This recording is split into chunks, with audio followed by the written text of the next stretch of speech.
Hi. We're going to pick up where we left off on Wednesday concerning the compromises of our Constitution. We discussed all of them on Tuesday of how this is really a bundle of compromises. We reviewed what the Virginia plan was and how that benefited the large states. And then we talked about the New Jersey plan, which benefited the small states, and how Roger Sherman stepped up and said that the Great Compromise would be two chambers, one that would benefit the large states and one that would benefit the small states. When that was all done, they realized that they had another controversy, and that was how to deal with slavery. And that compromise ended up being for every five slaves, they would have three people. They would count as three people. But that would also mean that they count as three people for taxation as well. And then we talked about the compromise of the commerce. In order to benefit the agrarian societies, primarily the South, they agreed not to tax exports. And we are one of the few countries in the world that does not tax the products that we make going out. And then we compromised also about who was going to regulate what. The U.S. government would regulate interstate, which means if you cross state boundaries, then the federal government is responsible. If it stays within a state, then it's intrastate, and the states would be in control. And that's kind of a really good form, kind of a good guide is if it cross state lines. If it does, it's a federal issue. If it does not, then it is a state issue. And in 1787, very few products crossed state lines, and so the states kind of maintained its trade responsibilities until the invention of cars and trucks and things. And then we know that they made a concession about slavery because they didn't know what to do, so they did nothing. And they said that they wouldn't touch slavery for 20 years. All right, so that gets us to the last little bit of compromises. And we kind of use these as an other or miscellaneous, but really they were quite important. And that was, how do we deal with the concept of an executive branch? Is it going to be a king? Is it going to be a prime minister? Is it going to be a president? And so, of course, we know that they decided on a president. And then how long to serve? Are they going to serve for life? Are they going to serve for 10 years? What is going to be their term of office? And they chose to do 4 years. The House of Representatives serves for 2. The Senate serves for 6. So let's go in the middle. So they went 4. They did not limit how many terms you could serve. So George Washington served 2 4-year terms. And then he said that was enough, and he retired. And that process of only serving for 2 terms equals 8 years was the process, that the tradition that was held all the way until Franklin Delano Roosevelt in the 1930s. And he ran for a 3rd term and a 4th term. Another compromise that they made is that they had to decide how was the president going to be elected. And so they had these choices. First of all, did they want a direct election? And for most of our founding fathers who were elitists, they didn't think that the average person could make the right choice. So they didn't really want to put it in the hands of the average American. So then they talked about the state legislatures. What if each of the 13 states cast one ballot and they chose who was president? And they kind of got a lot of talk, and actually was supported by several of the founding fathers, including, I believe, Alexander Hamilton and James Madison.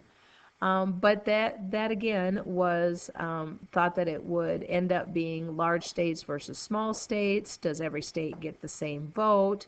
And that just kind of started to create controversy. So then they thought, well, should we look at a parliamentary type of government and have Congress choose who the president would be? And again, they thought that how are we going to do that? Who's going to have the vote? How many votes does each state have?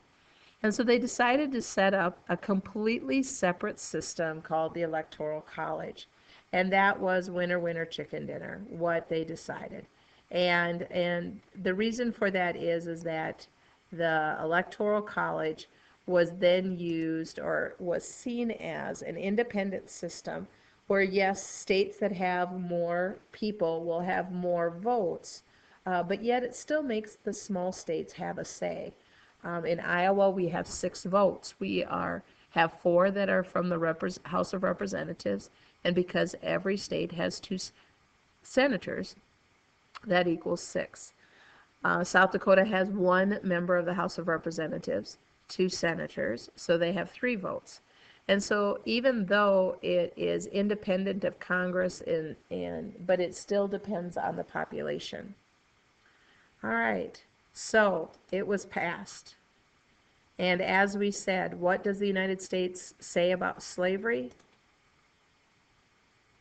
Absolutely nothing. They weren't going to talk about it. They weren't going to allow it to divide them. So you watched the Bill of Rights video for class today, and you had a worksheet that was related to it.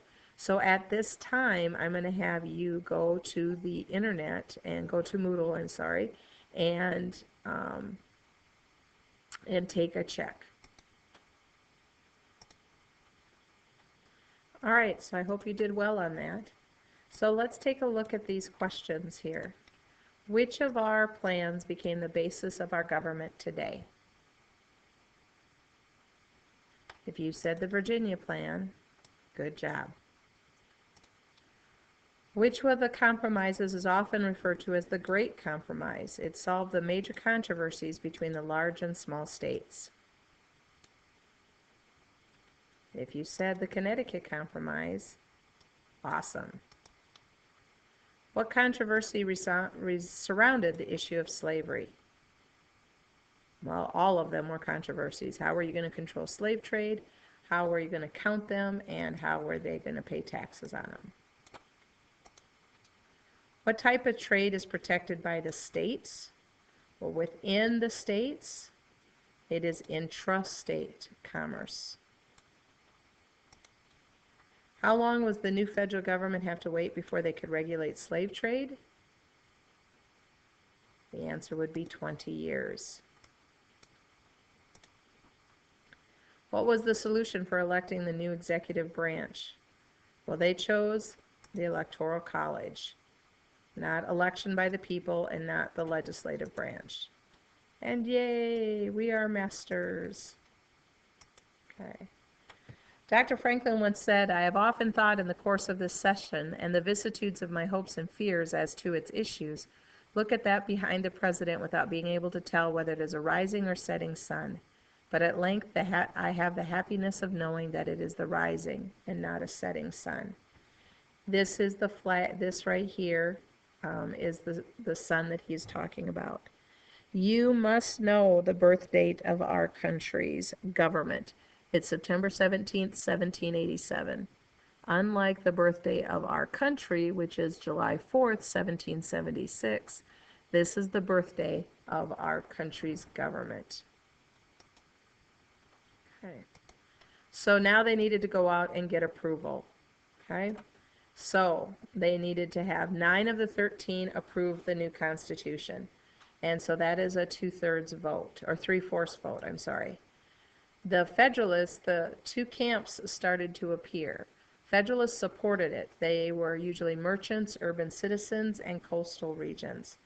But anti-Federalists opposed it, and they tended to be the common farmers and the laborers, and they feared a strong national government. Okay? Anti-Federalists also criticized the secrecy and the fact, that the new Constitution lacked a Bill of Rights. And as you guys learned from that video, it all boiled down to the Bill of Rights. And the Federalists said we don't need a Bill of Rights because it actually would limit the government, that we would spend all of our time trying to define what is the freedom of speech.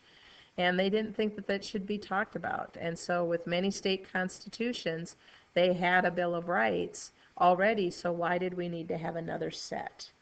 Okay? Well, that's when people started to step in.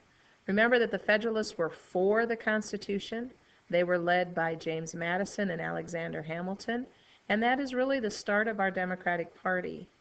The Anti-Federalists were against the new Constitution.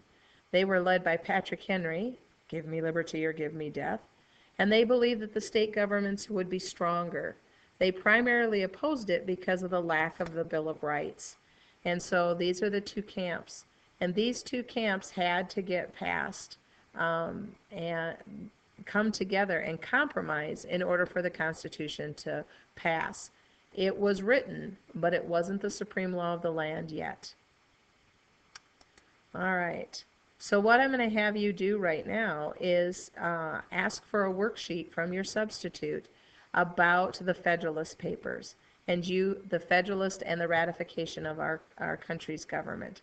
So please ask her for that at this time and complete that. For Monday, make sure that you have this worksheet completed, as well as remember that next week is the last week that you have before your Constitution test is due. All right, we'll talk to you later.